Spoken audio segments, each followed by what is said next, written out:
Dave, thank you. Tonight, Amtrak train services between San Luis Obispo and Santa Barbara are temporarily suspended. KSBY News reporter Alexa Bertola explains it is because of the damage caused by the recent storm. If you were planning on taking the train from here in San Luis Obispo to Santa Barbara, you're going to have to take the bus instead. Now this impacts Pacific Surfliner, Coast Starlight, and Union Pacific.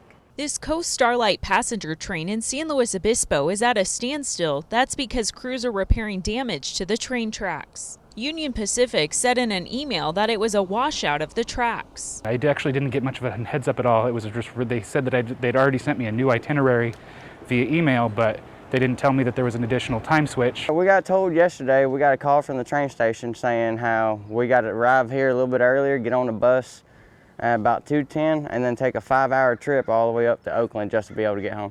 Pacific Surfliner sending out a couple of tweets saying the tracks are impassable from winter storms. It's an inconvenience, but life happens, I reckon. Passengers have been rerouted all over the map, having to take the bus. Santa Barbara to Bakersfield on bus, from Bakersfield to Hanford on train, then from Hanford to here via bus again. For passenger Zachary Davis, there was no compensation for the switch from business class to coach. It's also added on hours to trips. It had about 7 to 10 hours to our trip. We're told the damage is just north of the Lompoc Surf Station near Vandenberg Air Force Base. We asked the Los Angeles, San Diego, San Luis Obispo Rail Corridor Agency for a look at the damage, but we're told they don't have any images to share due to the sensitive nature of the area. Crews are working around the clock on culvert repairs and bringing in rock to stabilize the track and surrounding area. The Union Pacific Railroad says the work, however, is taking longer than expected.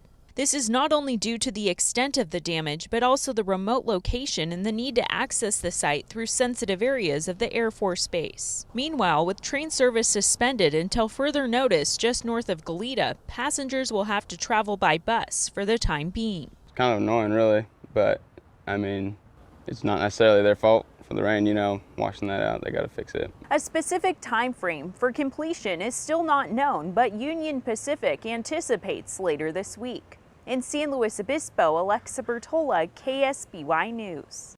According to Union Pacific, several freight customers are impacted by the train track closure as well.